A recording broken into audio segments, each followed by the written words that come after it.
start with where we left yesterday, and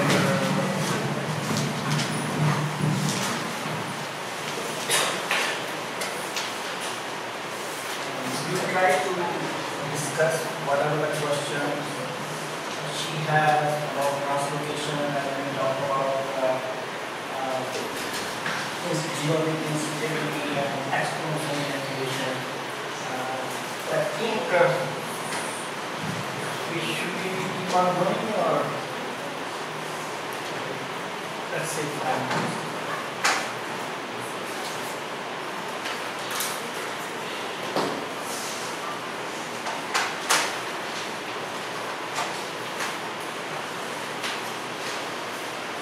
Any question from last time, yesterday's? So yesterday we discussed about the hypermethylation, and hypermethylation. So using conventional PCR, like when you design methylation specific primers, either the elimination will take place or will not take place. So here we can identify either the methylation is there or methylation is absent. We do the same thing. Basically what we do is you can quantitate those bands, because you will have methylated and unmethylated. You can apply the same formula that basically we use is like methylation divided by unmethylated multiplied by unmethylated plus methylated. It's the same simple formula. You can apply quantitate those bands and apply that and how much methylation has occurred. So in other words, like if you just want to do qualitatively, if bad has happened in methylation, there is the hypermethylation in your test sample. If the methylation has not occurred, there is the hypomethylation. If you want to do one quality. But that is the easiest way of doing, like everyone can do that. You have a PCR design planners. Or else we can go for cyber-green PCR. Yeah, you can do cyber-green, you can do tag-mine. Depends on how much money you want to spend. Tag-mine, if you can make a probe, yeah, that's very good. That's very specific. Cyber-green is also really good. If you can design the probe, then whatever speed is like the cheapest possible way, and everyone is doing the PCR specifically. But if you want, so these things again, like do not work for a genome-wide. If you have a single gene, a couple of genes, it's doable. But other than that, it's very difficult. For example, I showed you I was changing the axidar gene as an example, but not the genome.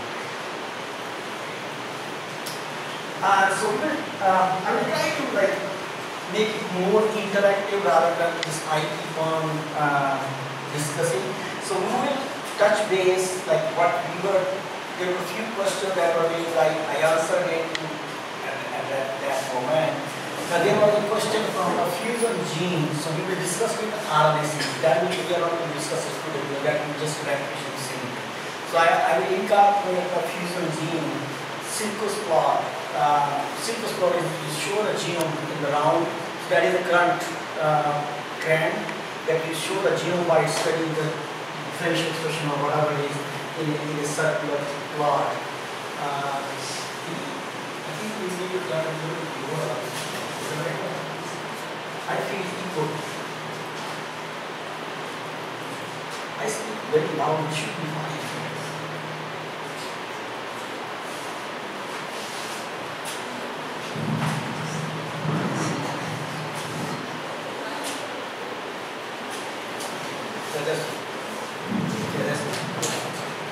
Thank you.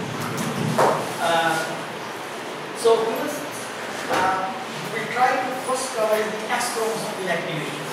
So anyone wants to share what do you mean by the X chromosome inactivation? I think one person started yesterday, but then basically we got distracted. I think you started. So what happened in X chromosome inactivation? Anyone? So genes on one of the X chromosomes gets imprinted, not expressed. Yes. So what happened? Yeah, so what happened is the male and female, you have XX and XY chromosome. Okay. Now to compensate that, sometimes the X chromosome in the female is inactivated, just to make it balance between the X and Y. But this is the biggest problem in the DNA methylation. So as I was discussing yesterday, so what will happen is, so they show like bread body formation, that X chromosome in the female will be compacted in this way that it will not be accessible for the transcription activity. So if there is no transcription, no expression. But we have to be careful, like X chromosome alone, it expresses 1,000 essential genes which are important for the development of from anterior to the. So we are playing with like a natural development. So it's kind of it's not like an easy task that development is there and then we look for that. So the easiest way but these are all epigenetic changes. So this is again happens because of epigenetic changes. So but problem comes in when we have all data from male, female, age, sex, you don't care from male, you cannot discriminate between those. But if you look at like unsupervised data, like if you take everything and then look at without doing anything, without doing sample ID, male and female will be separate. Okay, because of the epigenetic changes. X and Y chromosome play a critical role. So that's why whenever you have to look at any specific epigenetic changes, we normally exclude X and Y. If we have to compare the X and Y, then that will be separated separately. XY and XX. So they will be separately analyzed, not with all the data. Because otherwise, everything will be biased. You will just have X and Y differentiation, male and female differentiation. So that's about the is everyone clear what I did? Right? Anyone has any doubt? So then we were talking about genomic instability. Okay. So anyone who wants to share what is genomic instability? Otherwise, I will answer. Display the answer. So basically, what happens in certain cases, because of some factors, maybe carcinogen or UV light or any other factors, so your genome has a lot of mutations. So when it has a lot of mutations or a lot of changes, so that genome becomes unstable. So unstable, it's not like it will get degraded, but it will give the faulty proteins and it will lead to a lot of infections, diseases. So that's what we call as genomic instability. And that's what basically we are looking at. There are several ways that genomic instability can happen. It can be genetic cases coming from parents. So this is the basis of most of the genetic disorders we have. It's like you must have heard like someone has genetic disorder, rare disorder, there are only very few people, but that gene is propagated from the parents because parents has that defective gene that was recessive in the parents but it can express in the kids, in the offspring. It can come from father or it can come from mother. Okay? So that's what will happen. So it can come from any other sources also. But the nature has designed such a phenomenon, it will not allow most of those defects. Everyone has defects. Everyone has defects. There is no person who has a perfect genome. But nature has devised such a way that kind of balances it out. Like in the blood, we have WBC, we control the infection, but we have RBC, but sometimes your infection takes over, then you get a medication, the same way is the genome. But it keeps on protecting those instabilities. But sometimes if it is unstable, that particularly lead to the translate back into a lot of infection and disease. Now here I would like to bring one example which is very current and you all know about that. And I am going to put the same example back in when we are talking about regulatory sciences. Okay? So this is about let me just take this. Okay. So you must have heard this case pretty well. There is a kid, 11-month kid, Charlie Head in UK. So who got a rare disease because it's mitochondrial. There is one gene which is known as RRN2B gene.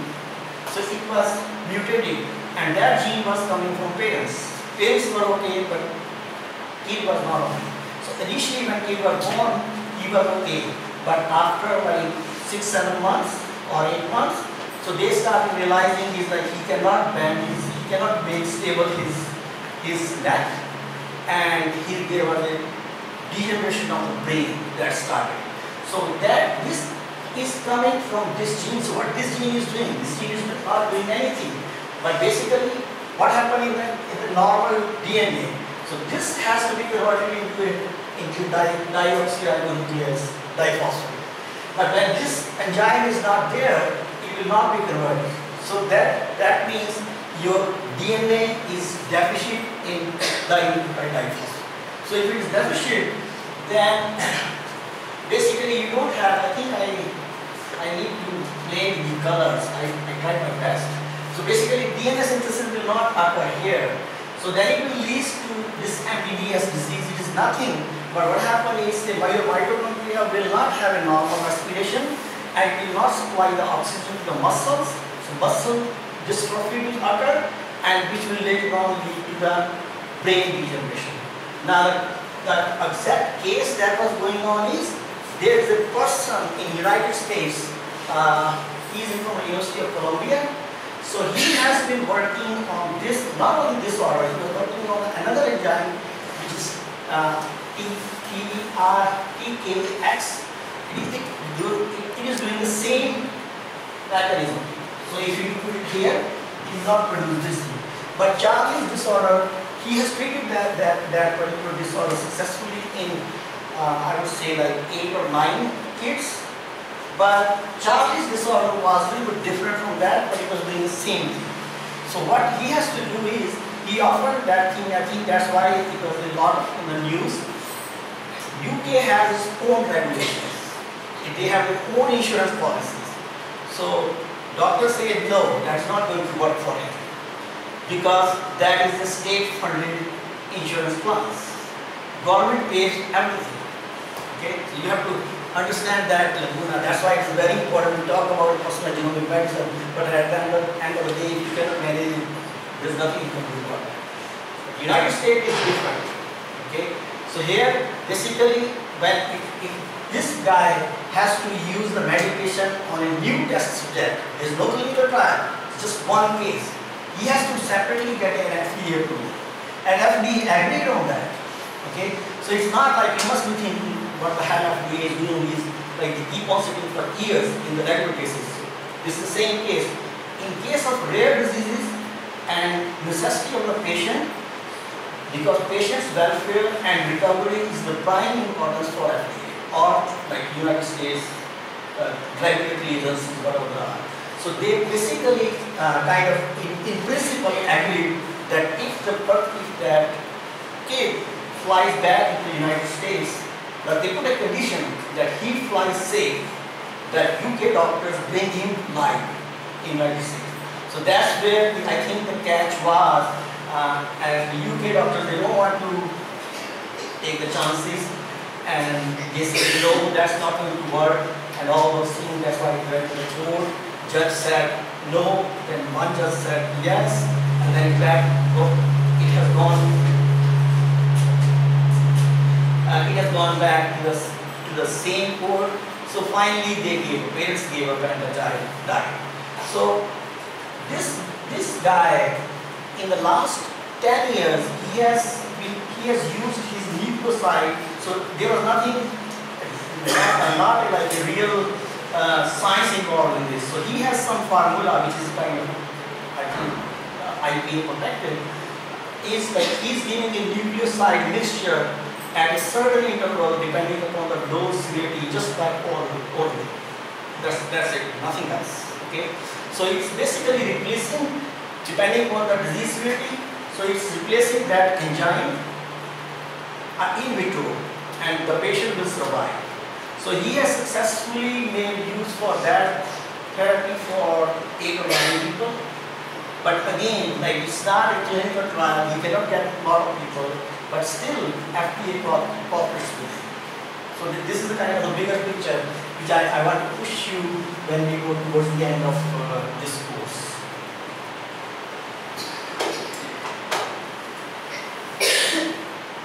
So in such cases where the treatment has already been done to some patients, are the patients being put on medication throughout their life? Yes, because there is no argument. So there is a art Epstone, the second case. So So he has been taking for the last 5 years. So he is still surviving. He walks around. He's not a normal kid, of course, but there is a medication and they directly inject the GI tract. Medicine goes directly to the GI tract. For him, they were trying to give it orally, like orally powder or mix it with water and then give it. But for him, it depends on patient to patient, it depends on severe to severe disease or like depends on age, there are a lot of factors. So the clinician has to make those decisions. But so I want to give you 2 messages here. One is like the regulatory bodies are very essential. They control. So there are both ways. Like we in India are always afraid of regulations. We always say, oh no, they will put 10 objections.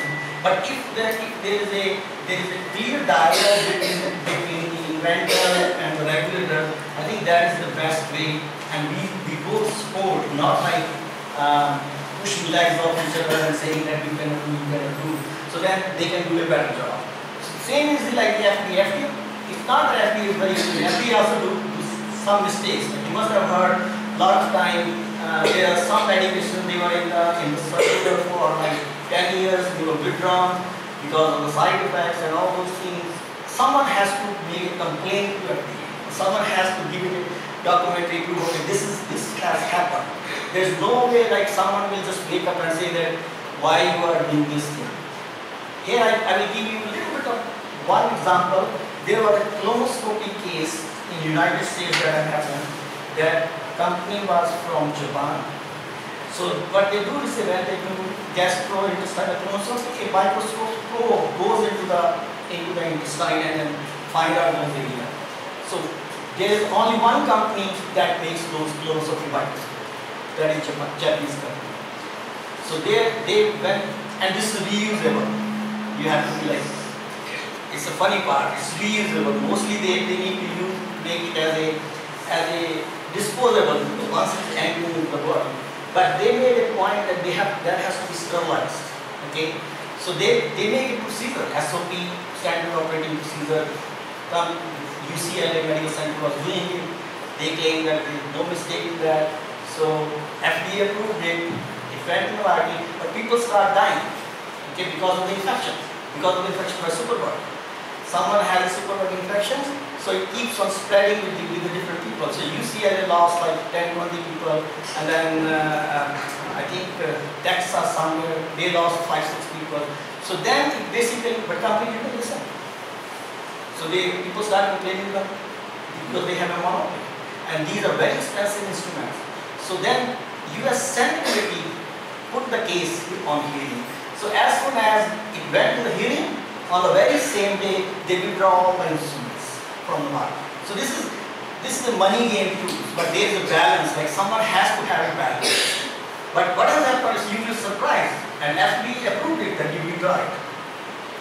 But after like a week, FDA withdraw its own orders, saying that no, you don't withdraw an instrument because that's the only instrument that is available if there is a gastrointestinal colitis. So they say like you will withdraw a probe, they will restructure the probe that goes in and they will restructure the probe storage.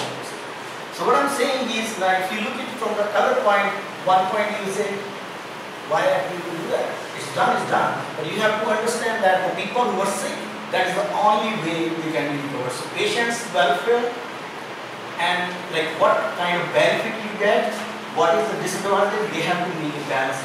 It's not a blind decision like okay, it is done, if a company has done a mistake, then it should be penalized. So the company is still surviving. Those microscopes are still used, but they have changed them. So this is the way these agencies kind of act together. So I will continue from yesterday's where we left. We discussed about DNA methylation already. So now whenever we talk about and say that there is a DNA methylation, it generally happens along with the histone modification. So it's a very well known fact. If DNA methylation is there, if a DNA change is there, there will be histone marching. Now which histone depends upon tissue specific or cancer specific, disease specific, other things. But that will be a question is why there is no concrete answer. But this is a correlation that is very well established. So anyone whosoever is doing their DNA methylation studies, they are supposed to show that what is the changes in the histone. Otherwise, publication never get accepted, grants never go through, reviewers just trash it. Okay, so this is the bottom line. So that's why I also put it with the epigenetic changing like DNA methylation as well as histone modification. So this is where what I'm trying to show is say we have a histone modification. Now what are the histones? I think I mentioned that part is this is kind of a new bigger picture of the nucleus where DNA is intact. Now if you pack the DNA, so it has to be very tightly packed. If you open it, it might probably go all the way in a complete state. It will be just a ribbon shaped structure. So these are the proteins. There are 5 histone proteins along with some other proteins. They make the chromatin. So they keep their DNA very tightly packed. They will not allow it to lose its conformation as well as structure. Otherwise, it will be showing its own defects. So you can see like these proteins, these histones are very important in making the integrity of the chromosome nucleus. So there are 5 histones: H1, H2A, H2B, H3, H4. Honestly speaking, it is a very difficult area of science. There are, I would say, like people who are working for the last 10-20 years, they understand it very well. But otherwise, like it's a kind of a little boring also, because you don't see anything, but you see like, okay, well that happened in histones. Like DNA methylation, you are seeing visually like what is going on, where the markers are changed, but that's not the case. But anyway, this is a very important area, we cannot skip this. So these histone proteins are highly conserved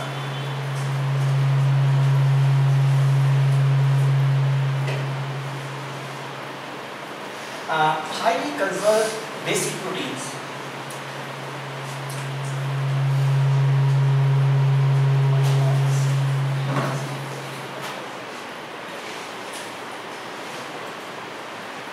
So each histone has its own role to play, and each histone there is its own modification that is introduced.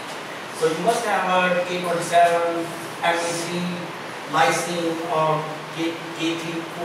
KMB34A. So every histone has its own role. So I'm not going into those details. The point which I want to discuss is these histones are involved in the post-transcription modification. You remember? You can never forget the central dogma. I will keep you reminding that transcription, DNA to mRNA, mRNA to protein. So now we have discussed DNA to mRNA. Now we are discussing mRNA to protein. Okay. So these are the post-transcription. When the protein has formed, those are the post-transcription modification. Now, how this modification can occur within these histones? It can be a histone modification. It can be deacetylation. It can be demethylase, or it can be ATP dependent deposition. It means like ATP dependent certain enzymes act and they cause the changes. So there can be several ways by which this histone modification can occur. So now, how these histone proteins plays a role in cancer? The cancer is again one of the easiest disease to deal with, to begin with. So if you look at, what these proteins are doing is they have to, again, everything is surrounded around the transcription start site. Okay, whenever we talk about the epigenetic, mostly it is surrounded in the transcription start site. So what you do is say you see the enrichment of the so this kind of how these experiments are done. This is chip sequence. So you have a specific histone mark, let's say H1 antibody by any variant. Genome you take it out with that antibody, chip it and sequence it. So once you sequence it, then bioinformatically you find out what happened along the transcription start site genome. Okay, now not with a single gene. So this is what is representing is this is the representation. Like each line is representing one transcription start site. So there are more than, I would say, like 40,000 transcription start sites, because one gene can have multiple transcription start sites. So if you see, these are the normal cells, these are the cancer cells, this is the bladder cancer. So when you plot it, you can see that These are the peaks that are predominant in the normal. So you don't care about that. And these are the overlapping peaks. This is the peaks. This is the area which is kind of unique to the cancer, but they are not present in normal. So these are the genes that are histone modified.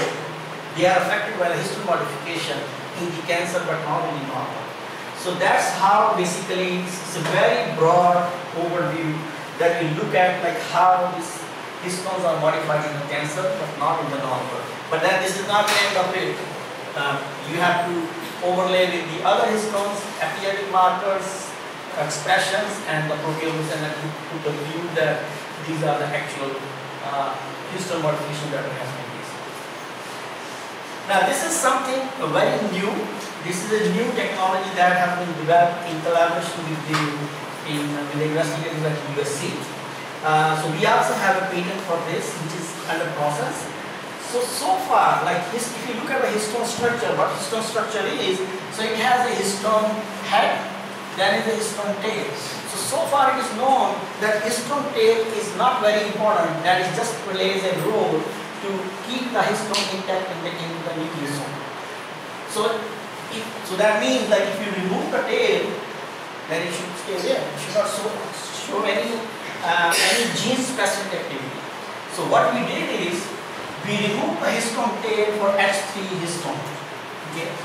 And once we remove that, then we want to genome-wide, we want to see is, so far the concept was, if you remove the tail, there will be no effect on the gene-specific activity. Everything will stay same, whether it is normal or whether it is cancer. So once you remove the tail, then basically it happening, there should not be any change, right? But what we found out is, most of the genome remains same. There are certain genes that undergo specific changes. So basically, and this was done in osteoclastosis, because what happened is, just to give you a brief idea, what happened is whenever any cancer happens, so mostly it goes to the bone, that is the exhaustus part.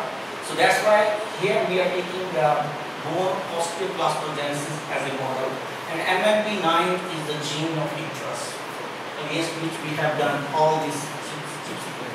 So far you have heard that chip seq is done for the enrichment of, as I have told you several times, transcription factor. But here it is reverse. There is depletion, because we are removing the tail. We want to show the function of the tail, right? So if we are removing the tail, where it is depleted, so we have inverse the chip seq. Okay, it is happening.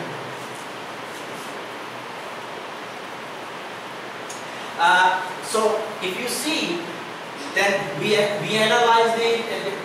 There was a new algorithm that was developed by us, and we analyzed it. The bottom line is that we find out a set of genes where the cleavage occurs in the promoter regions.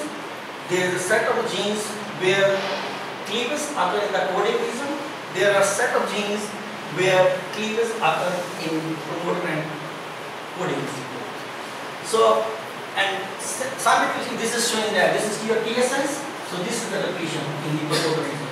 So this is the depletion in coding region. So I hope you understand when I say minus 4K plus 4K means this is the transcription slide. The transcription is occurring in this way, so coding region will be shown this way. Now this is in both ways, promoter and coding regions are depleted. So that means histone tail is inverted. So that basically changed the concept, the way the histone modification was done till today. And that's why this paper went into genes and development. So basically, that deal with the evolutionary way, how the cells propagate from embryo to the adult. Now, having said that, now this is a genomic snapshot. I will try to show you in practice also. This is the IGV viewer. So here, this is the window. What window we are taking?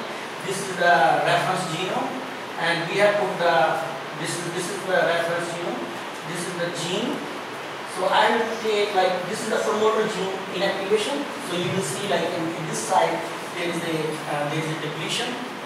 Same is in the promoter and coding region. Both the regions are depleted.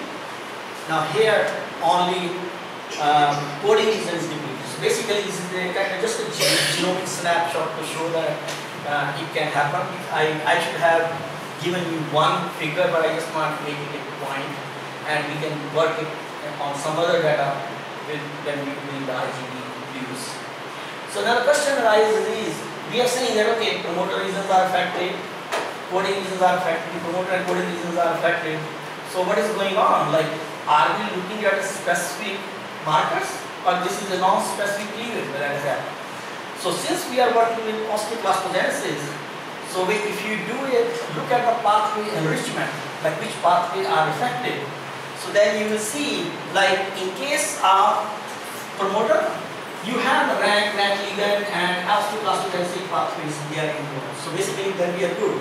That means we have a model of osteoclastogenesis. That's what we are affecting. MMP9 is a key player in that, and if you play with that histone tail, it is affecting our model. Now, similarly, if you go coding region, you again have osteoclastogenesis, rank ligand. So they are all interrelated in the bone metastasis genes pathway. Now, similarly, if you have promoter and like coding region, here we don't have osteoclastogenesis pathways. So what we think is probably what has happened is when you deplete promoter and the coding region, so basically genes destroyed, in other words, okay. But still gene stays here, so probably that's what is happening is when you destroy both of this, there is depletion. So then that is a non-specific, or like it basically does not belong to osteoclastogenesis. That's how we basically kind of document it. Any question on this one? This one is a boring video. So I will give you, like, finally, I will not touch the bisulfite sequencing, but I will touch the NV-DIP-seq. So I think I mentioned that part is that if you have some, let's say, you all know whole genome sequencing and exome sequencing. So basically what we are doing here is, we are extracting the CPGs from coding regions. We are not concerned about non-coding regions, which are the random parts. Okay? So this is the easiest part that anyone can do. It is basically in parallel with the chips. Basically you take a specific antibody and then you do a chip. It will specifically extract there is a procedure, wet lab procedure. It will specifically extract the exome, all the CPG items. Not only items, all the CPGs, irrespective of the item. So, and then you basically do the sequence of those. So it's pretty easy to handle that kind of data. So, but there is a caveat here. The problem is the CPGs, they have a tendency to be biased towards repeat reasons, and there are other biases that are there. So what we have is, if you look at ENCODE project, so there is a list of blacklisted areas in the genome. So whenever you do any chip-seq or any dip-seq, you need to exclude those areas, otherwise you will get a lot of biases. So that's what we have done. Blacklisted points were removed. So I'm not talking about a gene here, I'm talking about the areas. Like when we say chromosome 10, 2000 to 3000, so we are working in those coordinates. We are not working with the genes, or we don't care about the genes at this time. So then repeat regions are removed. So repeat regions are, I think everyone should be knowing that. So the sequence keeps on repeating, and there is a repeat master. Therefore, use the USC genome browser. You can use it and mask those views. So then basically genome was divided into sliding windows, and you count the reads, apply the statistics model, and then you have these results. Okay. So these are not key players, but they are important small players in the DNA methylation. The key player is methyl cytosine. Okay.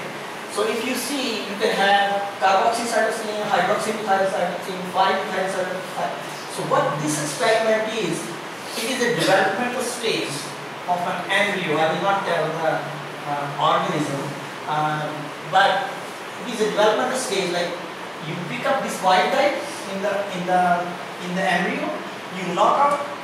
They are knocked out with a certain gene, and then you study whether hydroxymethylation has happened or carboxycytosine has happened. So what has happened? Now if you see here, this is a nice way of visualization. It's not very clear here because of the light or something, but you can say there is a consistent pattern as well as there is a differential pattern.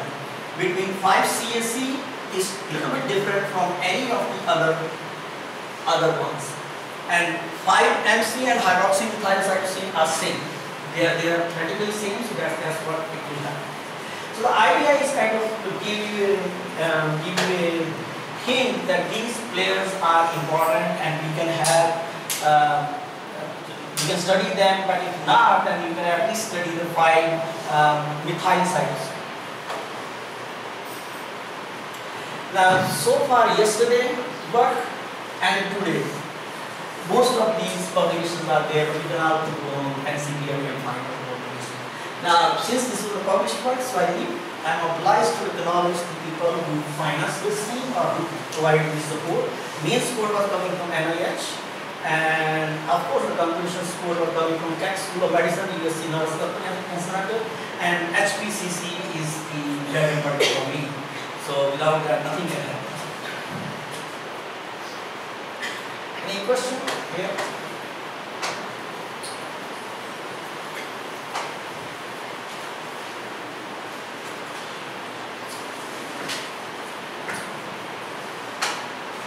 No? Okay. So methylation is due to 5-MC, which is methyl. It is actually methylation. The others which are formulated, they are also methylation part. Yeah, they are hydroxymethylation. So what happens is, I think I showed you the picture, like if you see there is that enzyme that will kind of interconvert these things. But we all mainly deal with 5-methyl cytosine. But if you are dealing with the developmental stage, then these are the small key players in development stage, like from embryo to different ages like gastrula and others.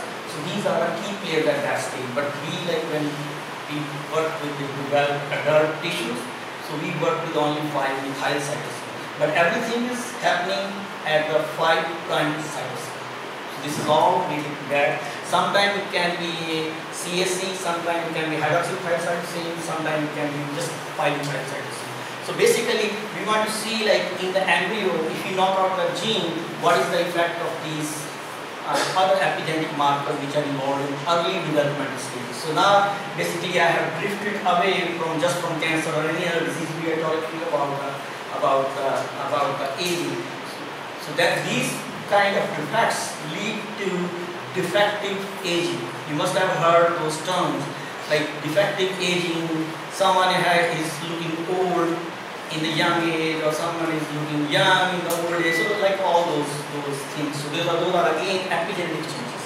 So those are the triggering points, but then phenotype can be anything. So these are also the epigenetic markers. They are epigenetic markers. But mostly you will hear epigenetic marker as a 5-methyl cytosine. But they are also, that's why I keep on repeating is they are small key players, but your main hero is 5-methyl cytosine. Everything is happening at number 5 sites. So we can find the CPG islands in these other epigenetic markers, like CPG regions? No, CPG island we find in the genome. We don't care about hydroxymethyl. Hydroxymethyl cytosine is basically hydroxyl group is attached along with the methyl. Okay. When you have to look at the CPG island, I think as I mentioned yesterday, if you have a methyl primer, you put the sequence of a gene into that, it will give you the CPG island that we are isolating in the genome. Now, if for this, like you cannot do the MSP study. There is no way that you can do the MSP study, but you can do MSP study only for 5-methyl cytosine. Okay.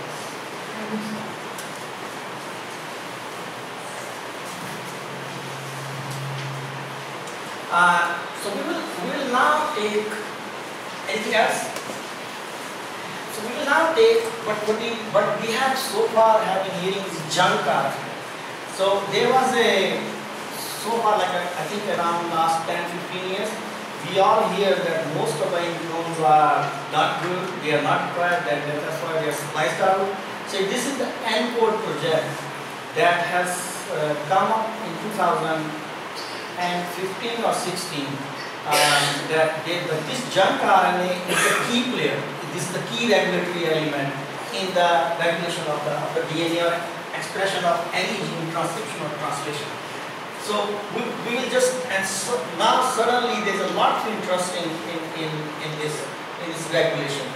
But having said that, we have to be careful, like neither bioinformatics nor wet lab experiments are still at developing stage, let's put it this way. So everyone has to take a pinch of salt, like once you start this kind of thing, it's not like your microwave or RNA.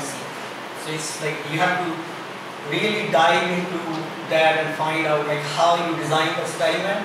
Designing the experiment is one thing, then analysis is the second challenge, which is bigger than what is. And I will give you a little bit of a flavor with the eye disease in the patient samples. So how we have developed a biomarker for diabetes, diabetes 1 and 2, and because you know, like whenever there is a diabetes, there is an effect on the eye. Okay, it's a very well established relationship. So how you can find out a marker which can regulate diabetes 1, diabetes 2, and defect on the eye cornea. So basically, when there is a defect in the cornea, means there is a I will try to show you a system where those stem cells keeps on replacing. So there is a mechanism. So that non-coding RNA, basically we have identified one, and that has worked fine. So that microRNA basically push it from one position to the other position, and if we target that one, we can basically replace in the patients that they can have recover from the eye injury in the diabetic 1 patients. So just a little bit of like background or subject. So when we talk about non-coding, when we talk about the RNA, there are two options. Either it should code for something, that means it is a coding, recoding, or it will not code for anything, that is the non-coding part. Now among the non-coding, it's again a vast area, but I will try to summarize it. You can have a housekeeping non-coding RNA, or you can have a regulatory RNA. So you have to understand that, like I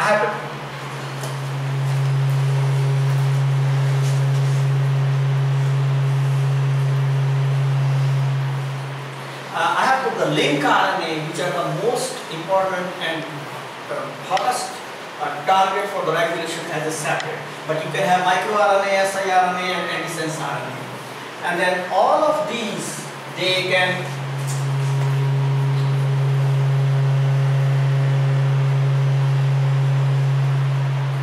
something wrong or randomly something.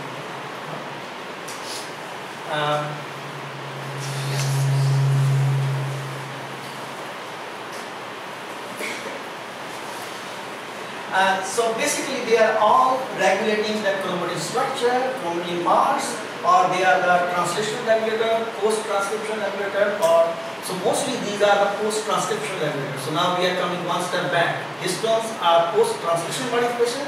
These are again the post-transcription modification. Remember central dogma: DNA to mRNA, mRNA to protein. DNA to mRNA is transcription. mRNA to protein is transcription. Okay. So we have the protein coding and non-coding. So this is kind of an overview of how this junk DNA, junk RNA happens. Now, if you look at the genome-wide distribution, now you will see like this is an important thing. So there is only a small fraction that is the coding RNA. The rest is all junk RNA. Okay? So that's why we have very well standardized 21,000 genes, which are very well enriched in the database, and there are some coming, can be 5 times here and there, but mostly it's 21,000 genes. But rest is all junk DNA. And we have never thought about why would nature has this non-significant part of the DNA into it. So now we are trying to realize that how this regulation as a science is developing, and how these are the key elements. So these are basically nothing. They are the one which are dictating them, okay, go on, produce this thing. And that's why I gave a statement yesterday, say, we will soon be forgetting about simply the up regulation or down regulation of the genes by RNA-seq or the microarray. whether it is array or whether it is. So these are the ones, but if you control them, okay. So if you like control the regulator, you control everything. That's why most of the fascination is about junk RNA. Now this is kind of a brief overview. It's not an exact splitting of things, but mostly it will tell you that how much there are a lot of link RNAs. So this is all the link RNAs, and there are small fraction of the microRNA. So what we are going to focus on, microRNA and the link RNA. I will give you my own example for microRNA, and one is the link RNA. MicroRNA is already published. Link RNA is coming in PNS in October this year. So this is basically how I have divided my further discussion.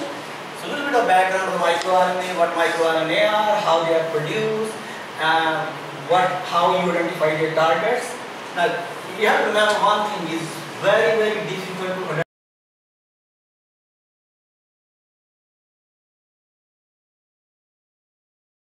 identify link RNA and microRNA in the genome. It's not as easy as you identify genes. It needs a lot of effort, whether it is computational or whether it is biological. So it is a combination of like a lot of different approaches by which you can found that this is a non-coding microRNA or this is a non-coding link RNA. So I will discuss the link RNA in the cancer, liver cancer, microRNA in the diabetes. So my idea was not to just focus everything on cancer, just to introduce this is a non-conventional like diabetes as well as eye cornea, kind of give you global view that what is happening. Then I will also introduce the microbiome, but that is totally different from cancer or any other disease. Now the first question is, what are the microRNAs? I think I will take a moment to distinguish between link RNA and microRNA. That is very important. So we have non-coding RNA, microRNA, and non-coding RNA. There is no exact definition for the non-coding RNA, except that non-coding RNA size is 200 bases. These are up to normally 19 to 25. I will say 25 bases. Okay, that is the only difference. But if you look at the chemistry, when you have to isolate the microRNA, you will lose the link RNA. So that's why there is a technology, but we have got this small RNA seq. So it will extract all the non-coding RNA, then you sequence and you can bioinformatically separate out the microRNA and the link RNA.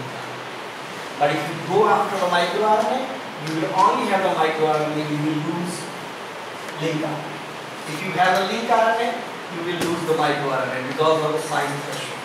Okay, so we have to do the small RNA. So they regulate the gene expression at the post-transcription level. They affect several biological processes. They are involved in the developmental, physiological, biochemical, most of it. So basically they regulate everything, in a nutshell. Let's put it this way. So they can be a very good target of biomarker, or they can be a very good target for regulating any gene in any disease. That's why they are very attractive. Everyone is attracted towards these non-coding RNA. But it is still very challenging to work with these non-coding RNAs. Now, what is the mechanism of regulation? Very simple. I have like few slides. I will skip those one. What happens is that when microRNA is there, so microRNA will attach to the mRNA, which we call as the target gene or target RNA. Now there can be three possibilities. One is it has completely complementary sequence, completely attached to that. So in that way it will completely shut it off. Second option is it has partial complementary and partial attachment. It will slow down or down-regulate the gene's expression. Third possibility is it basically kind of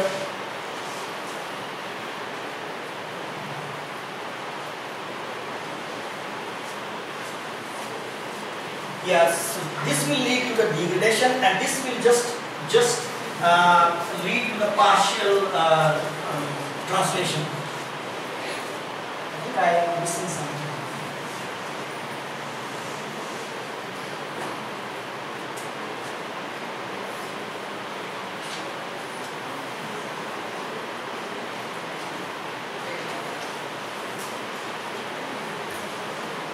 Anyway, I will explain it in the subsequent slides.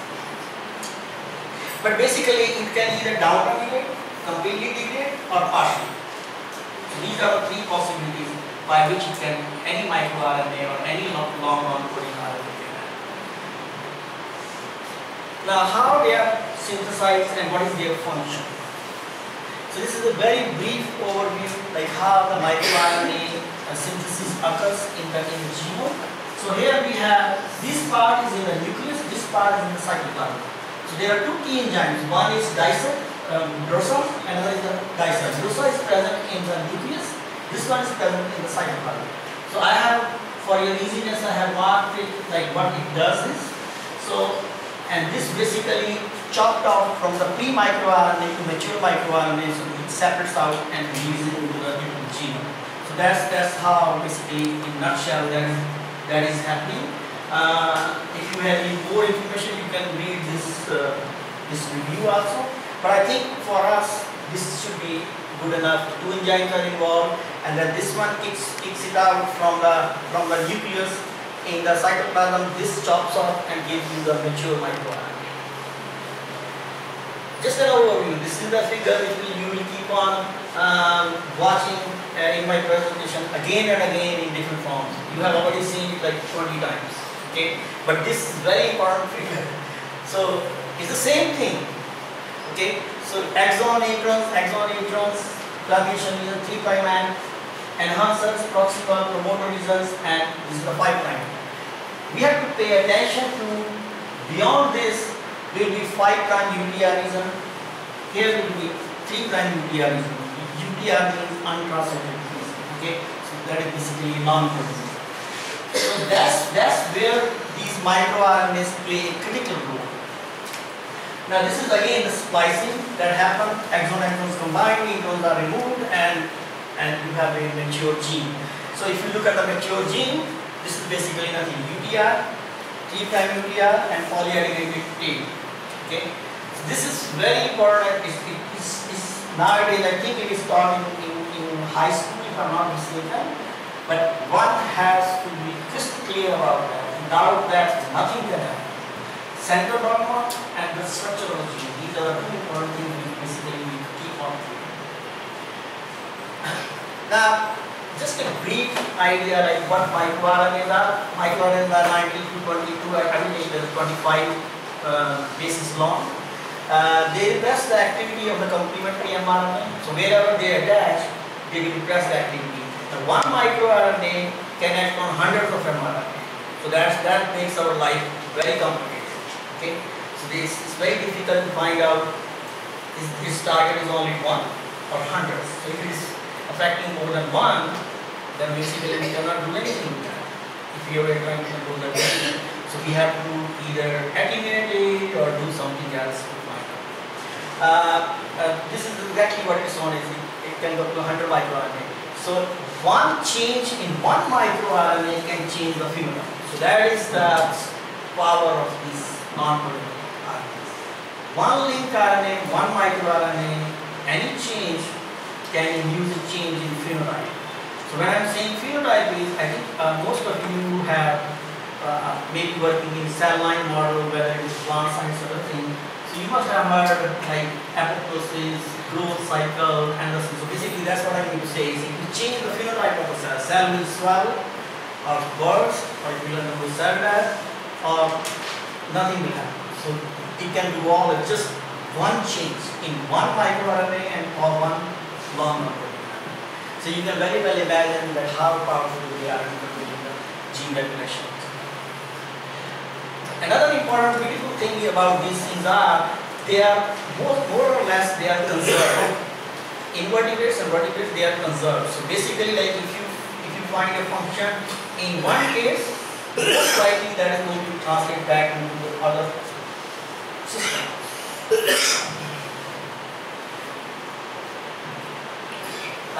So I think we talked about that. That majority of the human microRNAs are located in the cancer association genes. There is a distinct pattern in with distinct cancer. Liver cancer will have a different microRNA profile. Breast cancer will have a different profile. So this is true for most of other diseases like parasitic infection or bacterial infection or like viral infection. So it will have a specific signature microRNAs that are associated with that disease. Another complication, it can act both. It can act as an oncogene as well as it can act as tumor specific. So now that means life very difficult. It cannot be like, so far we have discussed this, okay, if you have an oncogene, we can repress it, okay. If you have a tumor specific gene, we can overexpress it.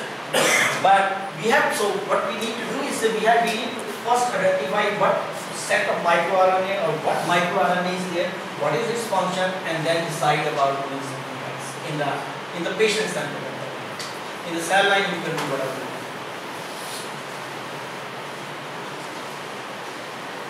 So again, like it can be associated with both solid cancer as well as liquid cancer, means hematological cancer as well as in any solid. So this is basically mainly my idea was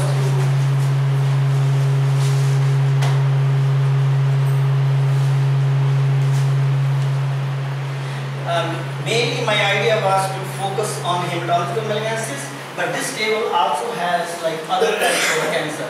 So the idea is, for example, you will see mid 15A, 16-1, CLL is very prominent, 70 to 92, so it is a cluster.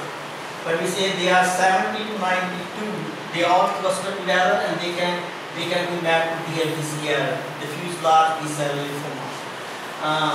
155 again DLBCL, 29 CLL, mid 181 CLL is upper related but down related APL. So this is basically showing you in one case it is acting as an oncogene, in another case it is acting as a tumor. Both. So similarly, this is a translocation in BAL, B142 translocated. This is 21 in CLL patient.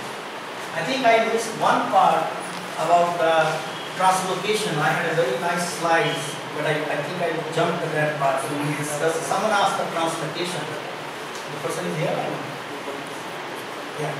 So I have nice slides. Whatever I told, break dancer and everything, they are already included. I have pictures of different publications.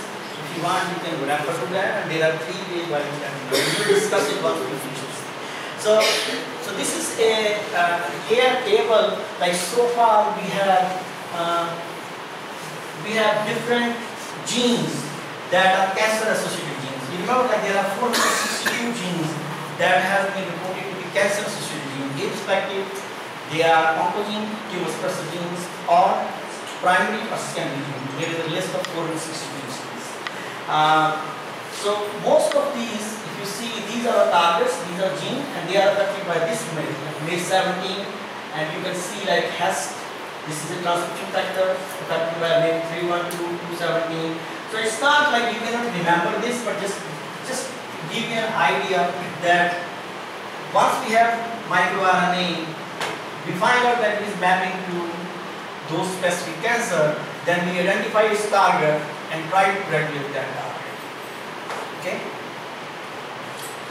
Now, how RNA function? It's complex. Okay, so it's making already complex system of the genome more complex. Now, for example, if you look at the output, there are only 2 microRNAs that have been affecting the coding region. They have been found in the coding region. Now, these are mostly 98. They are 98%, like almost 100% are the non-coding. But there are 2 that have been found out in the coding. So they are involved not only in cancer, they are involved in brain, like they are sitting everywhere.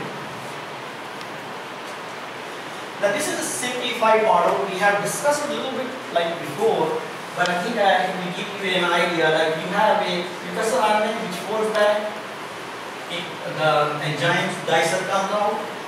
So it gives separate out the microRNA attached to the target microRNA. If it is perfect, imperfect, or partial, whatever the case may be, it will either destroy the product or downregulate it or partially. Okay. Now, this is the fun part. So we have been talking about microRNAs are very important. Okay, so you will say, oh yeah, we can do so many things with microRNA. But what is happening is how this microRNA are found, number one. Secondly, how do you find their target? Okay, and then is the target like driven approach is reasonable or not? There are only, I will show you in a slide where we are showing there are only 1,881 microRNA in the most recent URE database. You can see so many labs are working, but still we are not getting like we used to get in the genome-wide studies. That every day they are updating, and I'm talking about HG20 genome. I'm not talking about HG9. This is GRCH38 genome. So it is difficult to find out. Now, how you find out the microRNA? So, I have purposely added the name as a microRNA gene. Okay, so I'm considering microRNA as a gene. Okay. How do you find out? One approach is biological approach. Or traditional approach, you identify that this is a microRNA. You do knock in, knock out, luciferase, AMSA, and all those studies, and find out that this is the microRNA that we need. Now, that is the gold standard to confirm the microRNA, but it takes a lot of time, a lot of efforts, a lot of money. Okay, so some labs are doing it if you are after only 1 or 2 microRNA, but once it is confirmed, that directly goes to database for the other people to look into that. So that is a novel microRNA. Now, important thing is these microRNAs are tissue specific. For example, brain has a specific set of microRNA. Your skin has a specific set of microRNA. Breast has a specific set of microRNA. So they are all like tissue specific. Now you have to understand one thing is when we are talking about tissue specific, then the challenge comes in when we get this genome-wide study, we have to solve a problem. Like, okay, if you are comparing breast tissue with the neighboring normal tissue, you are already introducing a bias because that is already tissue specific. Okay, so how do you take care of that? I will kind of introduce that. So these are the 2 examples where 124A is mainly present in brain and spinal cord of mouse. One in the muscle and heart of the mouse. So here, this is the kind of a flow chart that what you need to do is basically in nutshell is either you disrupt the microRNA's activity or you knock in completely, knock down, and then try to look at the effect on the target. Second is a computational approach, okay, which is very good, which is very elegant. That we press few switches and then everything comes out. But it is not a very elegant way of doing it unless you confirm it in the lab. Okay. So like, there are several publications that has come out like, okay, MISSCAN is one of the tools that is used. So if you have a MISSCAN, so what MISSCAN is doing, it has 50 inbuilt test data sets for 50 microRNAs that has been validated in the different labs. So it uses as a test data set those sequences and match it to your sequence, whatever sequence you input. Let's say you put maybe 1 KB sequence, so it will make an algorithm and see those 50 sequences. It will use it as a test sequencing and use it then to validate it, and it will give you several scores. It will spit out everything. Okay, then you spend the rest of your life looking at like what is going on. So it's not that highest score is best. So there are a lot of other parameters involved. Again, that's why I'm saying it's not like you click few things, not like math primer. It's not like math primer. It is a tool like the same way. But it can give you some idea, like if someone is really well aware of like how this tool works and how this tool works. And it give you preliminary information like, okay, you can look into those areas, those coordinates of the genome where this microRNA is there, but you need to confirm it in the lab. Validate in the lab, only then it will be reposted back into the database. That's why we don't have too many microRNAs in the database. Even after 6-7 years, we only have 181 in the US web database. So for the mean scan, we have to provide our target sequence, or let's say we are talking about the plant. In plant, there is a stress distributed, right? I It will be both. It will be both plants, animals, as well as worms. So we have to provide the target sequence. You just provide a target sequencing. What it has is, from the computation background, it has picked up 50 microRNA sequences which it is using as a test data set. You must have heard, like, I think I talked with him, that you have to have the easiest way to validate something is you have a test data set which you know, confirmed, and then you validate in your system. That's exactly what you do. So if you have plants, you pick up the plants. As I mentioned, they are conserved. It conserved from species to species. So those 50 microRNAs has been verified in the different labs, not only in their lab. What it is doing is, behind the scene, it is a GUI-based tool. It's basically doing is taking those sequencing, apply the statistics to your target sequence, and then give you these are the probable scores. And probable score does not mean alignment. Okay? So it's not a simple alignment. It will find out the loop, this loop. Okay, that's what the microRNAs are. So it is not necessary that if your sequence is complementary to that, that's a good part. It will find out loop and apply the statistics and then give you those scores. I don't want to go into those or go into things like how this expected or observed ratio is. If you want, you can just Google it and read it if you are really interested in that. But you need not read it fully. It's just like your sequence. It will give you an output, and then you go read the output as you read the manual and understand what's going on. So then you should be able to pick up, for example, let's say you are working on stress genes. Okay? So stress gene is chromosome 10 for example. Chromosome 10 is that location from, let's say, 5 to 20. I'm just giving you a hypothesis. Now if you find a microRNA which is a good value, good p-value, good statistics in the same chromosome, somewhere nearby around 3000 base pair plus or minus, you can try that in your lab. Right? That's how it works. But it cannot be like you just extract it there because you are working on stress gene, you take it and deposit into the mill base. They will not take it. They will not. But you need to validate it, do some few experiments, because now you've got like narrowed down to like few thousand base pairs, right? So now you can do whatever, you can design primer, just PCR, knock-in, luciferase, put it under some promoter, whatever you want. There are a lot of processes. It's not like that we are designing primer and we are checking whether it will be on in a timer or not.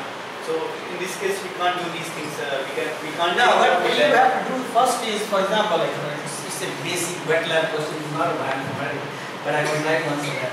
You isolate the DNA, okay, and then you amplify that DNA segment. So once you have isolated that DNA segment, you sequence it. Once you sequence it, you go back and match it with this one. That's the first and the foremost thing. So once that is done, then you design your further experiment. Then you have to look at the regulations. So the easiest is luciferase, which is very common. So you put the promoter under that microRNA regulation and luciferase gene, and then many other luciferase. Or you can do EMSA, okay? Or you can do any other technique, whatever it is. Nowadays there are like chemical reaction kits are there from chlorine, so you can do that. Whatever is easy for you, because EMSA is very complicated. Sometimes it's a radiation based.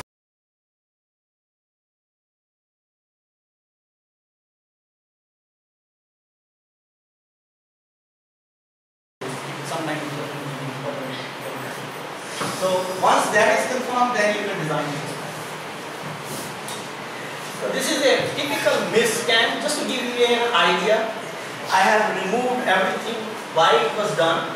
So again, like this is giving you an idea. Like blue is the distribution of MIS scan score. So this is a MIS scan score.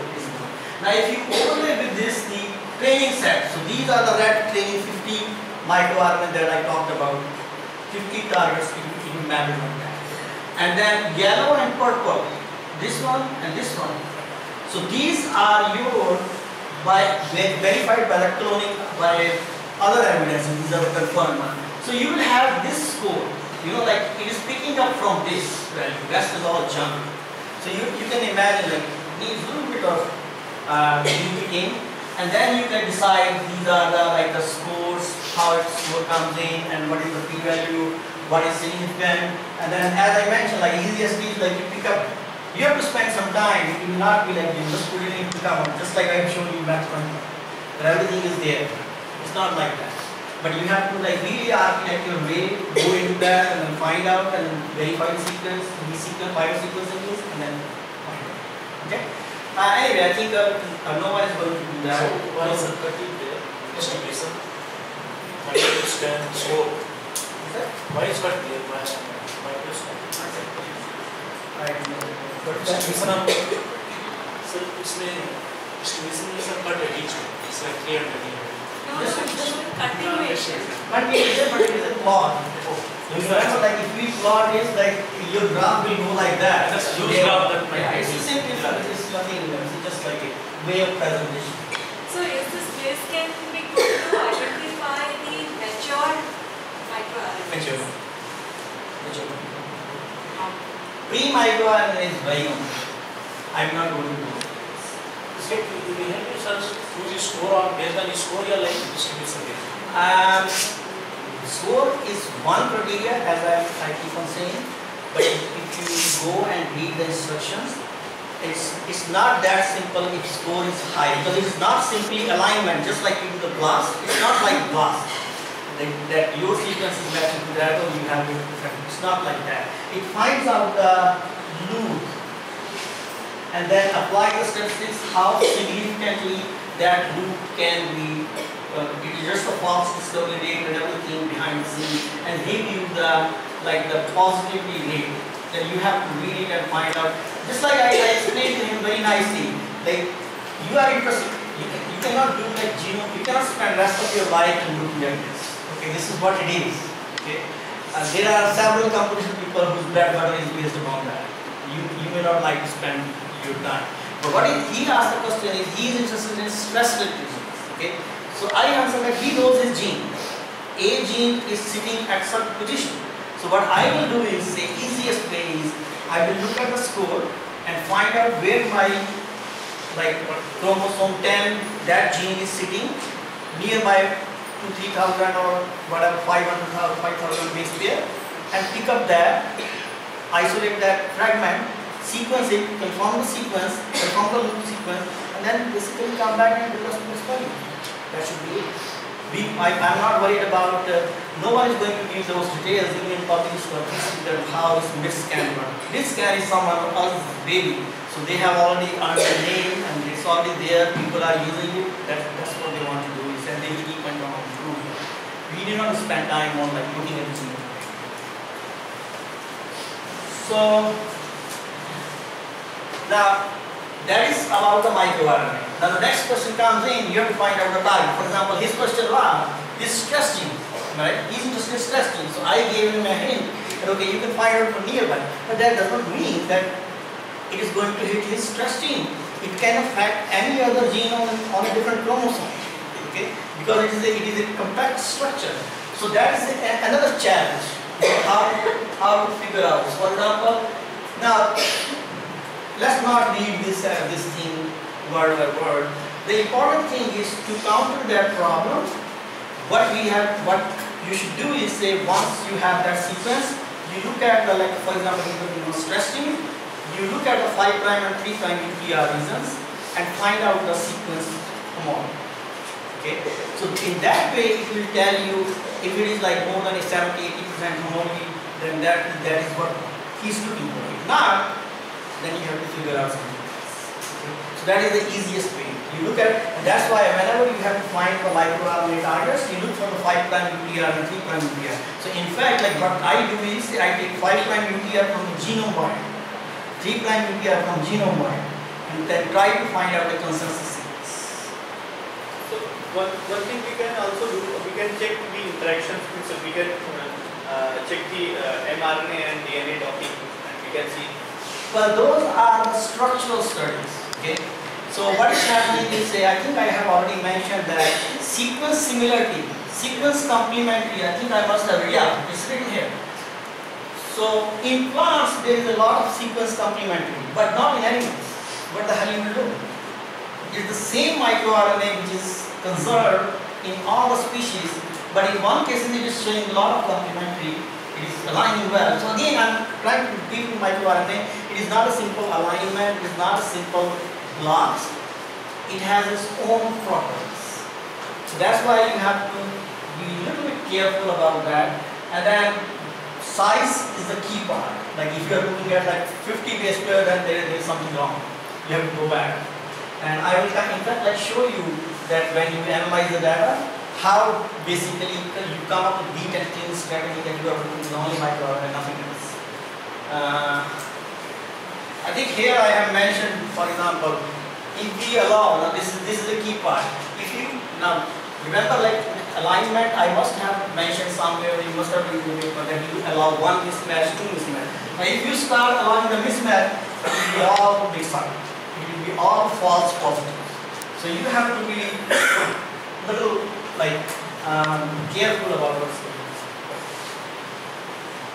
on. And I already explained that you add this thing and predict target accessible. I think we just now another thing I already talked about that they remain conserved, but the important thing is they try to cluster together. You know, similar activity microRNAs they try to cluster together.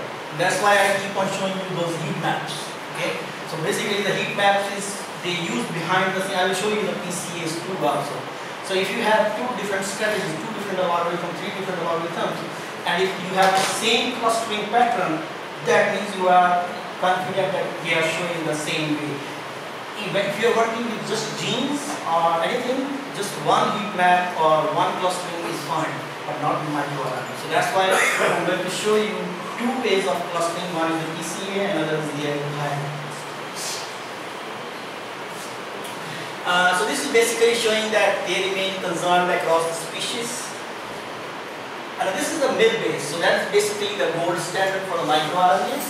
Like anything that happens, we can have like a lot of information from this. If you want to have a sequence, you find out to which sequence it is matching. It can give you all those information. The important point is, so this is like mid base. The current is there are only 1881 GRCH 38 sequence. So that is HG20. HG19 is getting slowly obsolete. So now I think the new genome that is coming is in the form of GRCH 38, 39, not HG19. So HG19 has their stock. This is the way these things are. But this is very clean genome. I think probably after Greg Venter has invented. So what they keep on doing is, I think this is the important thing. So what they keep on doing in the human genome is, we say it is sequenced, but there are certain patches that are still remaining. So they keep on putting those patches in the genome. That's why you get two messy HG18 and HG19. So now this genome is coming up pretty nice, neat and clean. So it's easy to kind of work and comprehend like what's going on. So I think I kind of give you this idea. Basically, how to find the microRNA. You can either, the best way is experimental, but it's very complicated and without any credit. Like if you identify a microRNA and if you don't know its function, nothing will happen. Okay, so it's a thankless job, in other words. So the best is use the computational and then try to architect your way out from your to support your hypothesis and move on. There are several other people like Milscan, Millbase, those people, their bread and butter is just to do that. But others, like if you just want to have a lot of resources and then you can spend the rest of your life doing that. So we basically look at the evolutionary sequencing. The main part is the hairpin structure. That's the key part in the microRNA. So you are looking at the hairpin structure.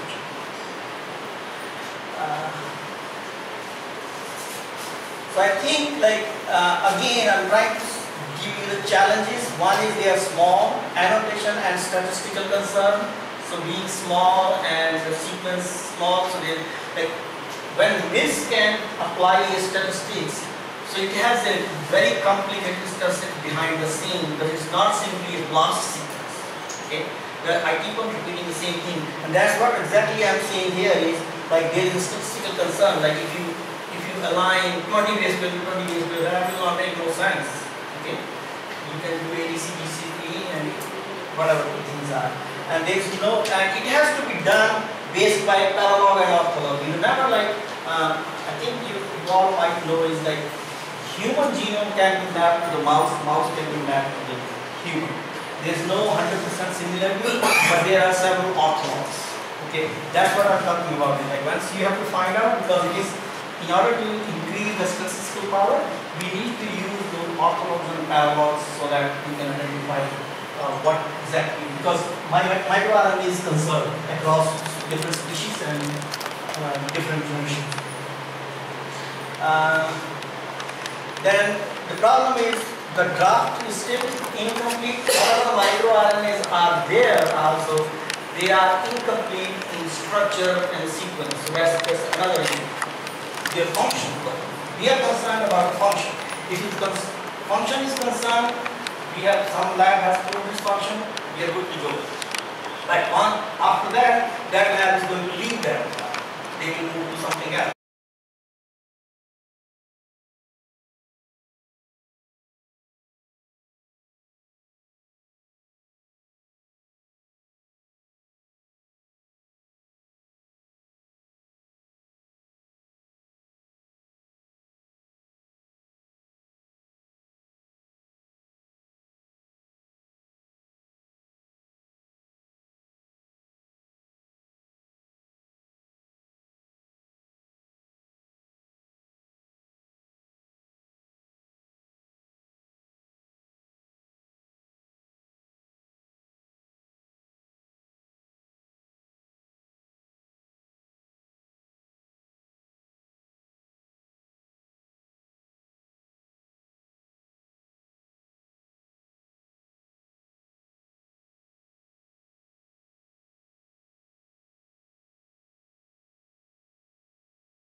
several other clinical manifestations. But it's very difficult to differentiate between two types of diabetes. We have two types of diabetes. I'm going to explain that too. Type 1 and type 2. Okay, so in this study, it's a very complex study. I have made it very simple, but it's very complex study. So we are dealing with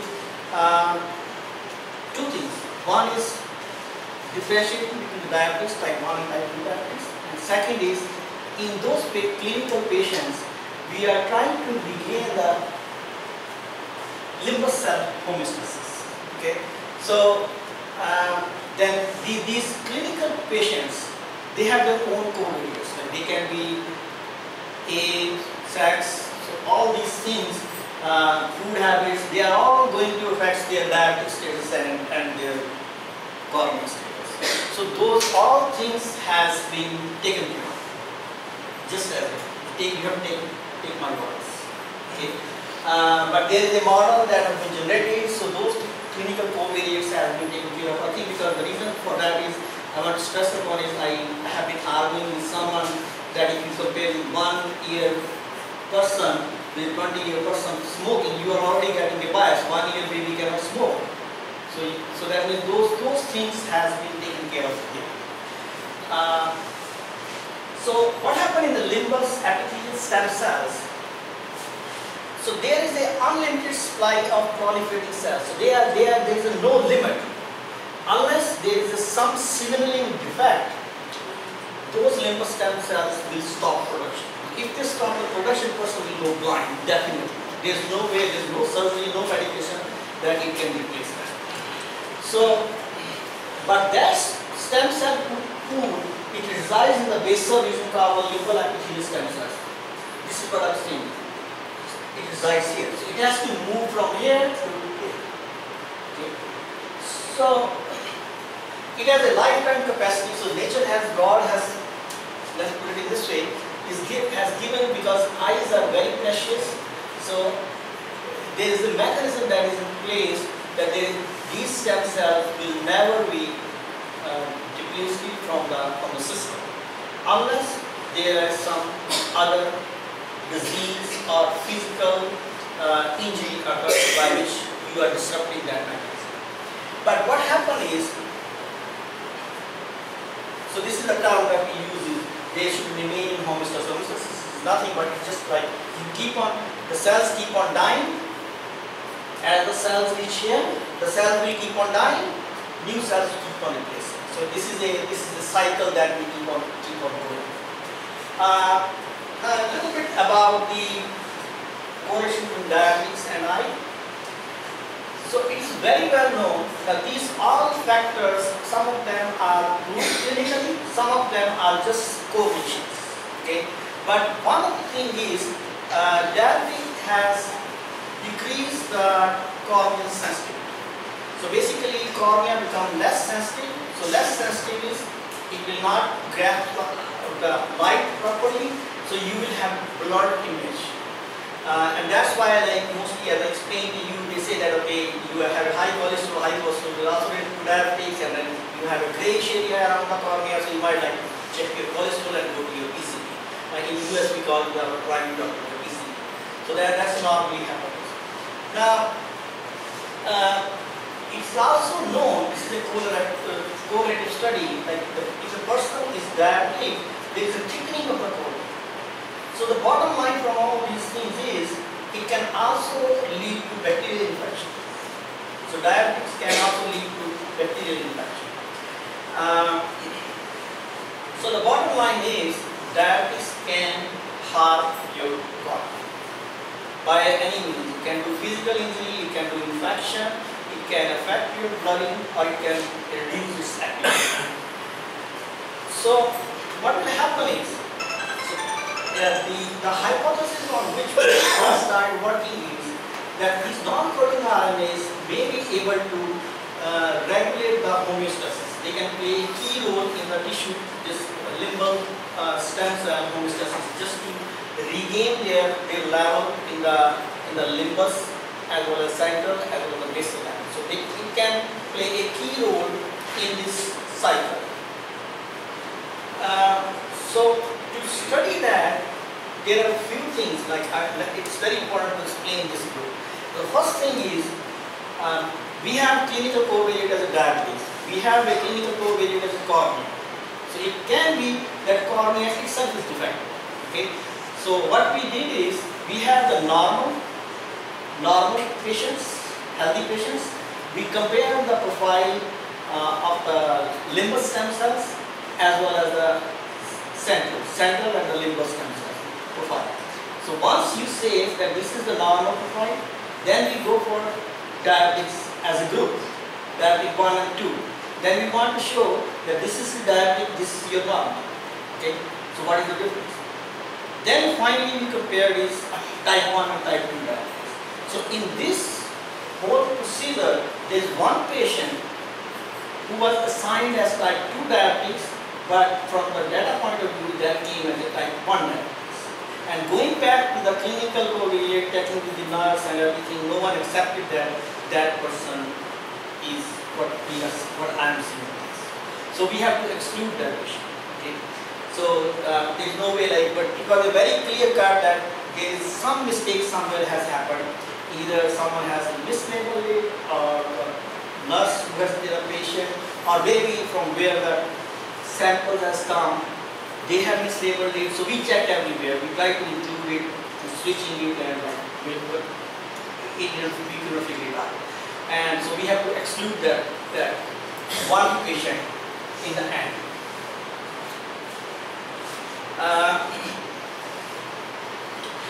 So little bit about type 1 and type 2 diabetes. I hope we all know type 1 and type 2. Just a quick reminder, type 1 is a kind of an autoimmune disease where body's immune cells start producing antibodies against the insulin producing cells. Insulin is produced in the pancreas. Okay. So once antibodies are there, so it will not allow the insulin producing cells to produce more of the insulin. So that leads to your type 1 diabetes. And this is the most common diabetes that we all have with certain age. And that's where they prescribe the insulin injection or capsules or injections in the stomach or all those things that we have certain. But so then basically I want to just show you one part is we have identified a bit and we comfort. What is the point? And we have identified two ways different. So what we did is we did it by two ways. One is we identified insulin is being second by readers in the pancreas. Okay. So there is a very good correlation and with tangle is just very strongly popping up. Okay. So this is something which is picked up randomly beyond microRNA, so that once your body cells become resistant to insulin, that means it will not be able to control the blood sugar. This is normal. So that's where this is kind of type 2 instrument versus normal. A little rare, not rare, so you have but that we as a patient kind of severe layer of the blood that is very hard to control. This story, but having said that, so basically type 1 is the type 2 is not. So where there is a body injury, development resistance, and if you replace both basically your blood sugar cannot have a gene that have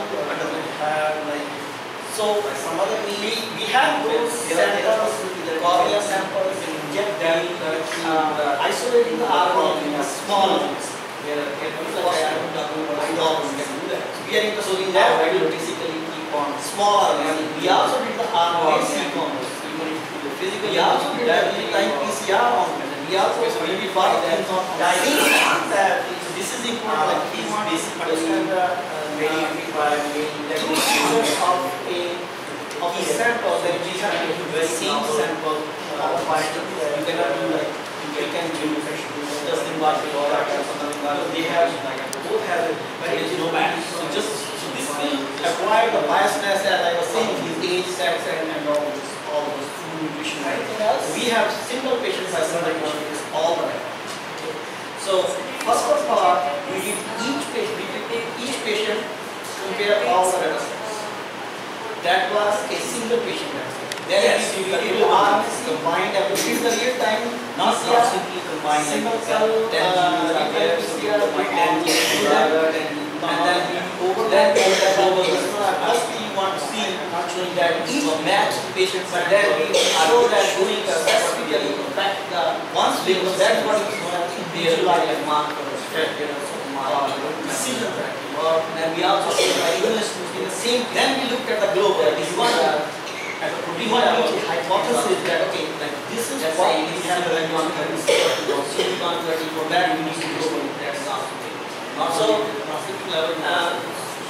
Small RNA, immunohistory, real-time PCR, and this sequencing for them, and we take the signals from the section, you can navigate the procedure bar section, small RNA, and you can and the question is, to analyze small RNA is by flight and samples, it is close to getting the data.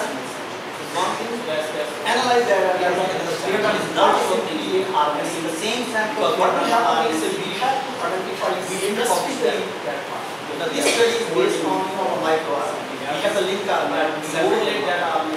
So we are working only on the microRNA. So we want to work on only on the microRNA. Now if you lost it from this, it will be very difficult to find out that you can log on and downstream base pairs in the pipeline. We have seen in some studies, then go back to the papers, you will see some people have used BLAST. Okay, only one target. I will not make any comments, but it is difficult to get. So what we did is, we applied another, our planning was to everything is not related. My idea here is to be, but there is a one key component that you have to remember with adapters. And adapters are 10 to 20 base pairs. Basically, small adapter will mask 20 base pairs. Completely various diabetes. So we use this Smith-Waterman issues realignment patients. So what the way we remove adapter patients, it's not simply like adapter you use the Illumina adapter and there is no public data. We use a secondary Smith-Waterman alignment to just align it to the microRNA adapters and remove them. And I will try to explain you like how basically tricky is it. So there are there are several of these again. It's very complex. Different technologies depends on knowledge what kind of data you have. The long RNA data is required to what adaptive sequence is training of adaptive sequence. This is the way we need it. Before I go further, realize studies were done in mouse.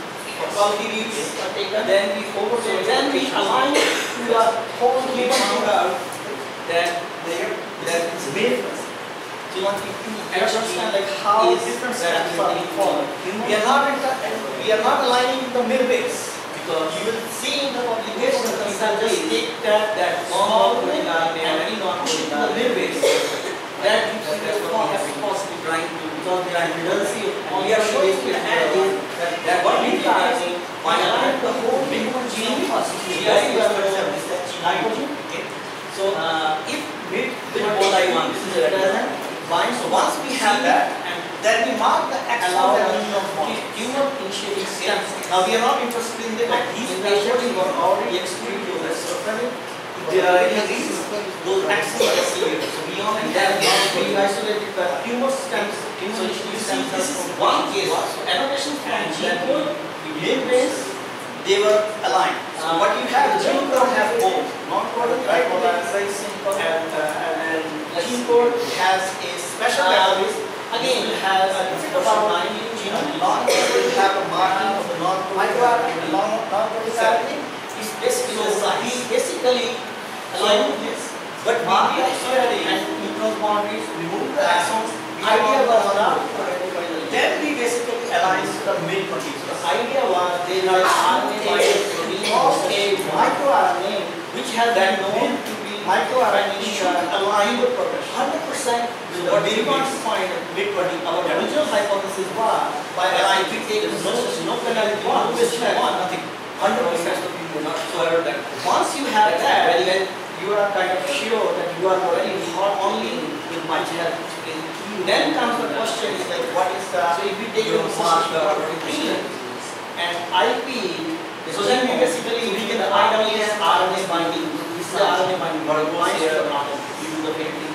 So then we can find out all the partners we impress upon it. The microRNAs are so unfortunately we got screwed for this. So we are dealing with different. We are still getting the animal is different. So and got in the eye because analysis so wide for this and by that time someone else there are chances that it's not chances I have seen it you modify liver has specific microRNA profiles and IIC elements and we are still getting information so how to take care of that one so basically there are some fields that was the whole idea so when you hear all the RNA binding, there are no reads, all the microRNA, it is a variation of you need to increase what we are doing is we are taking the RNA position to the chip, all of you, and then you have there is no standard to provide by you have to analyze it 100. There are so basically has a combination of blood chip change as well as RNA. So maybe you can reduce that. Once you reduce that test, then you basically come up second step. If the reads are less than 10, okay, then in like 97% about the link means that as I mentioned, partners in Europe. So they avoid most of these link RNAs. They not they avoid the standard mRNA type 1 and type 2 diabetes. We take care of like all the reads. So what happens is the link RNA should have more than 10 because we are dealing with sentinel core and sentinel limbus type 1 and type 2. So we are so to this link RNA you don't want to take any chance. Like on one case, for example, maybe type 1 specific regulating can be type stemness genes. Now the stemness genes are so we must have a nano just to give you an idea like so these are the genes which maintain the stemness status. You will not find any other genes. But my idea was so it has been known that of like how nano CREs how these are all the strategy depending mostly on the stemness gene. So once we have that then we basically find the dimension right and do the whole gene because so we did the RIPC. Now this is the this is the basically coding reason key part that is overexpressed as compared to now you see most of these and we have the mid-22 HDF which should be totally based. As I mentioned, like you have to work on the match with the mid. Obviously, your hypothesis will be okay. That's why we only have specific like maximum 20 that we only have one and majority are common. That's what I mentioned.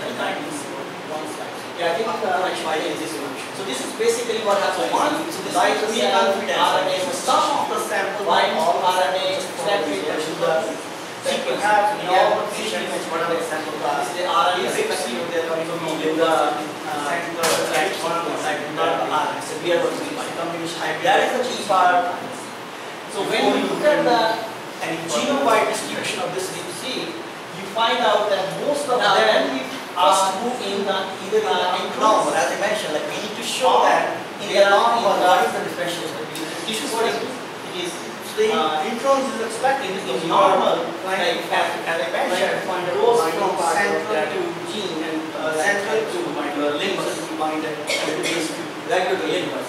So this will indicate your regular. So this has to be done by the direct technology. So this is a hierarchy clustering to a hierarchy clustering. So it uses a different algorithm. Now if you and this is the PCA plot. We have already done the nicely separate but having all the samples, like each you see, these are the genes represent that is pick up from the chip C, one patient, So although we don't have too many patients of one, you can start to see like this and then have a mid single patient difference and this was surprise patient discovery. So this is basically the nature of your microRNA. Somewhere here, which probably I will not have there should be one mid from mid and here I should have marked it. That should be like you can ask like overexpression then your center. Okay. So the rest of them see like we make our way out and then we will say that okay. So this is the but I know from my how does the social study and subsequent affect the progression of cancer here mid and or like how the patients get relapsed. Now if you go back to the TCGA data, so this is diabetic, without any, you can see in the keywords, you see again, you will find somewhere I should have again marked it, that diabetic limbus has mid-10 base is supporting evidence. So TCGA data shows again by two ways, PCA and so then we looked at type 1 and type 2. This is this is short line type 1 non-coding type 2 reason which corresponds to. So what we found out is type 1 diabetes has mid-10 V. I think I can push that. 10 V 5 V. That's the one. The one. Right.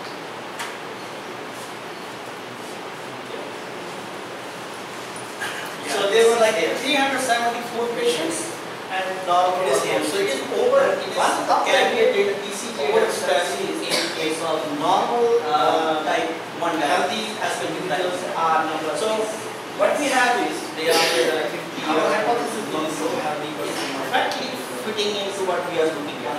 In the normal central limbus has mid-10 V, but there are normals in the diabetics. Central limbus has central limbus has mid-10 V.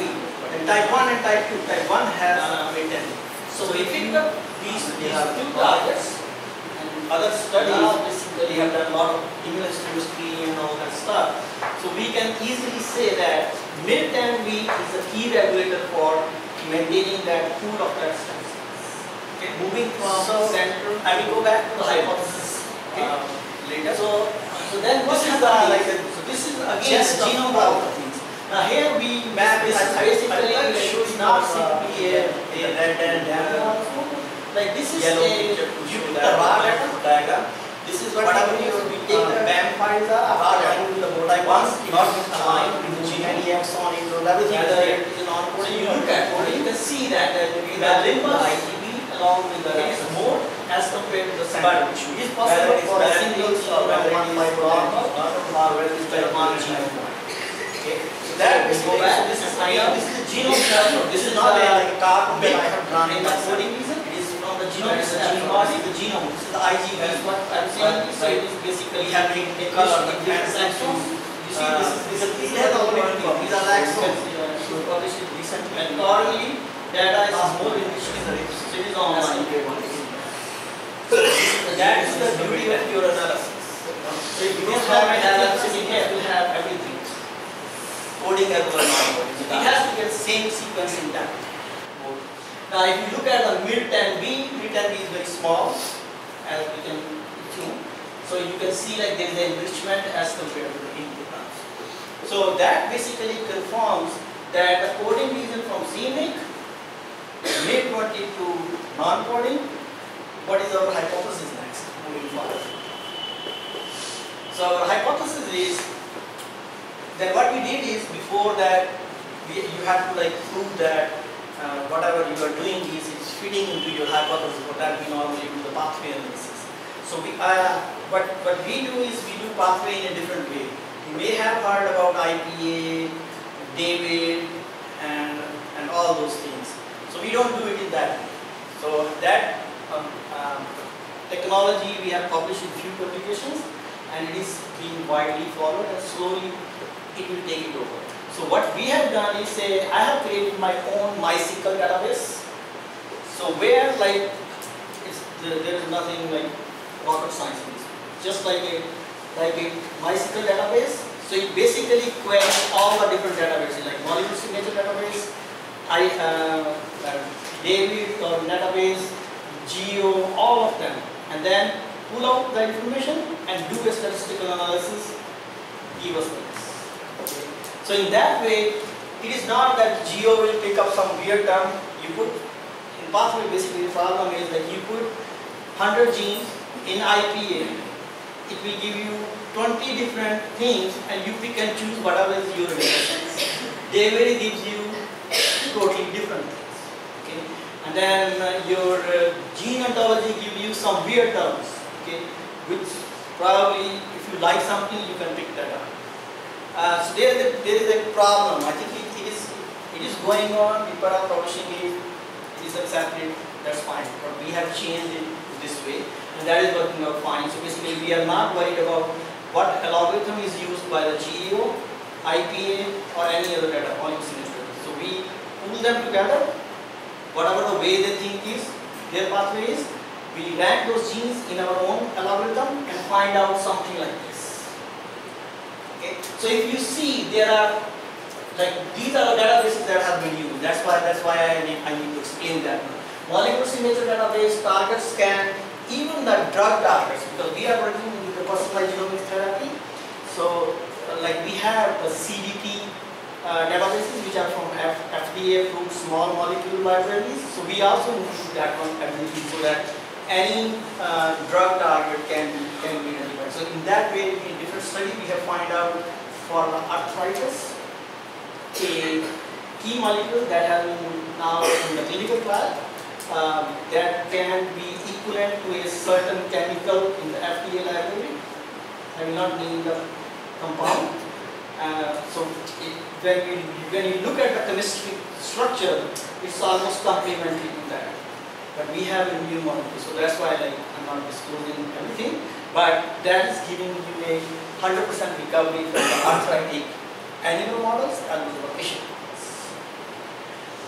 So we can have, so it basically it's enriching the targets for weight length. Now these bars, high bar, low bar, has no meaning. It simply says that this is statistically significant, and if you see we are plotting with minus log 10 of p-value. It is just to show that this is the p-value. That they are, once it is there, that means it is enriched. This high and low bars, we cannot rank them further into this thing.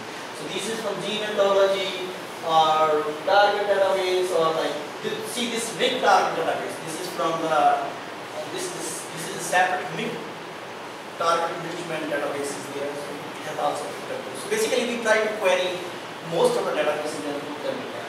So that gives us a confidence that we are working with hepatocellular carcinoma, liver cancer, we are working with the MYC, we are working with the non-coding line. Okay? So once, and then it affects also like the cell adhesion, that is expected that it will affect the cell growth factors. So then what we did is, so we want to find out, our main purpose was, we have to find out the RNA binding protein. Okay? So we have isolated those different, MYC is not only one, but there are like other binding partners are there, which may not be important for us. But, so you have to find out a consensus sequence. There should be a consensus sequence of like maybe around 20 base pair, which should be, which is this, which we call it in the ChIP-seq sometime as a binding motif. It's the same thing, okay? So interestingly, that's how we picked up the c-MYC. It's not that we artificially picked up the c-MYC, that as I am telling you that okay, because I like c-MYC, I picked up. Now, this binding motif is matching to the IRES element of c-MYC. Okay? Now, this is what has given us an edge to our competitor. So what we are showing is, instead of a regular transcription, it is following the alternate transcription. I will not go into too much of details, but IREC elements are the alternate transcription. So instead of binding to the poly A site, it binds to the alternate IRES elements. Okay, so that's how it is inducing the cancer progression. So now I think I need to go back here.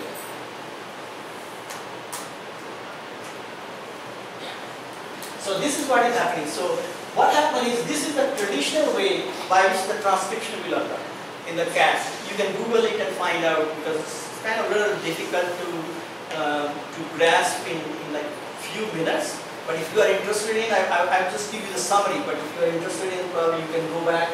So you must have heard of project sequencing and other stuff. The bottom line is, so this cat will be formed. And this is in the 5' UTR region, and that's how traditionally any transcription will happen. So what we have found out is, from that binding motif is, that it follows an alternate path, that it binds to the IRES elements of c-MYC, MYC22, and that's how it affects the proliferation of the tumor stem cells. It's hardcore molecular biology, but that's what has given us a lot of edge on our computer. And this particular combination is so what we are ultimately claiming is like if the patient is resistant to sorafenib, if we give them this combination along with this sorafenib, the patient will not relapse.